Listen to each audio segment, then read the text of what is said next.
नमस्कार, स्वागत है आपका क्यू वाइव नेटवर्क पर। मैं हूं नीलू व्यास और इस घंटे की लाइव अपडेट्स में बात करते हैं एक और नए खुलासे की और एक और नए दावे की, वो कि बीजेपी ने किए हैं। अनुराग ठाकुर जो केंद्रीय मंत्री हैं, कल उन्होंने एक साउंड बाइट दिया जिसके बाद जितने भी टीवी चैनल्स थे उस पर इस खबर को प्लांट कराया गया।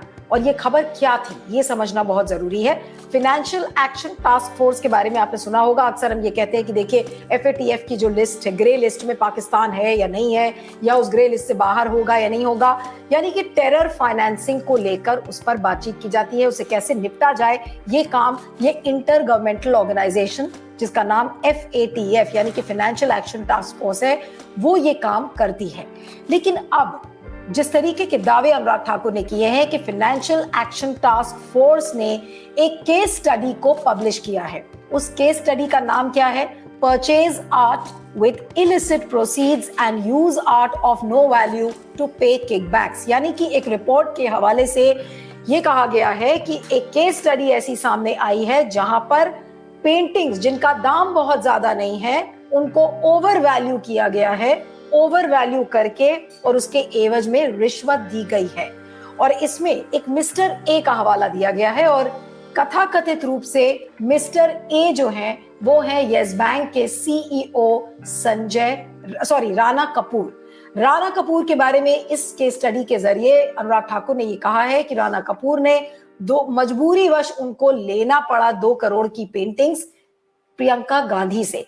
और ये जो पेंटिंग्स थी उसके एवज में तमाम दावे भी साथ में किए जा रहे हैं कि पद्म भूषण पेंटिंग्स के बदले में पद्म भूषण दिए गए हैं। यानी कि नेशनल अवार्ड्स को एक तरीके से यूपीए के समय में जब मुरली देवरा और अहमद पटेल जब बिल्कुल सक्रिय रहते थे उस समय की ये बातें कही गई हैं। अब ना मुरली देवरा इस दुनिया में है, ना अहमद पटेल इस दुनिया में है, लेकिन इस तरीके की जो दावे आ रहे हैं और वो भी FATF की केस स्टडी के द्वारा, तो सवाल ये है कि क्या ये एक नया प्रेशर टैक्टिक्स है बीजेपी का कि अदानी पर बातचीत ना की जाए, पार्लियामेंट में डिसरप्शन और जो गतिरोध है वो बना रहे और गांधी परिवार के ऊपर भी इस तरीके का दबाव बना रहे ताकि गांधी परिवार को आप डिस्क्रेडिट करते रहें।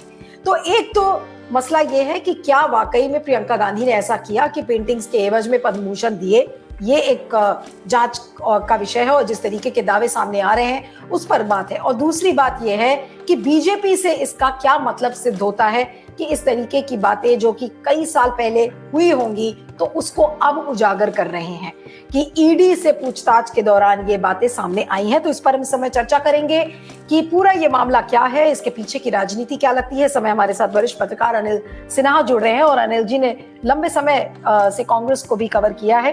Thank you so much Anil ji for joining on Q wave network.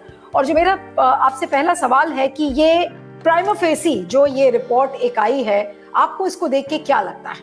जी देखिए, ऐसा है कि जो भी ये जो इंटरनेशनल टास्क फोर्स है या इंटरपोल वगैरह है, वो जो है जो गवर्नमेंट होती है, जो नेशनल गवर्नमेंट उनके साथ काम करती है, उनका अलग से अपना कुछ नहीं होता है। वो उनका ये यहीं के ये मतलब सब ये एक तरह से इंटर गवर्नमेंटल ये है ऑर्गेनाइजेशन है। तो इंटर गवर्नमेंटल ऑर्गेनाइजेशन में ये जैसे WHO वगैरह भी ऐसे ही ऑर्गेनाइजेशन है, वो उधर टेरर फंडिंग के लिए, इधर ये दूसरे काम के लिए। इनका इनपुट जो है वो जो नेशनल गवर्नमेंट है उनके इनपुट पर ही उनको डिपेंड होना होता है। कोई अलग से उनका ऐसा नहीं है कि कोई अलग से फिर वो अपने नेटवर्क का, इंटरनेशनल नेटवर्क का इस्तेमाल करते हैं। इसलिए ये तो एकदम बोगस ये है, एलिगेशन है, इसलिए कि ये जो है नेशनल ये से रिलेटेड है, इसका टेरर फंडिंग वगैरह से कोई मतलब नहीं है। तो ये केस स्टडी ही जो है जानबूझकर कराया गया है, ऐसा लगता है।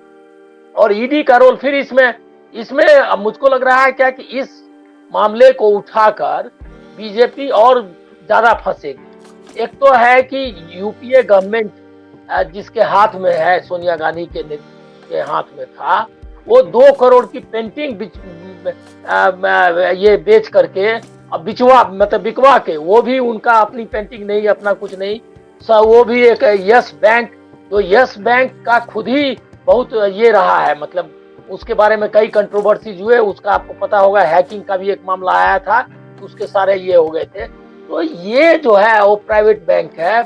तो ये संजय राणा जो है कि मतलब संजय राणा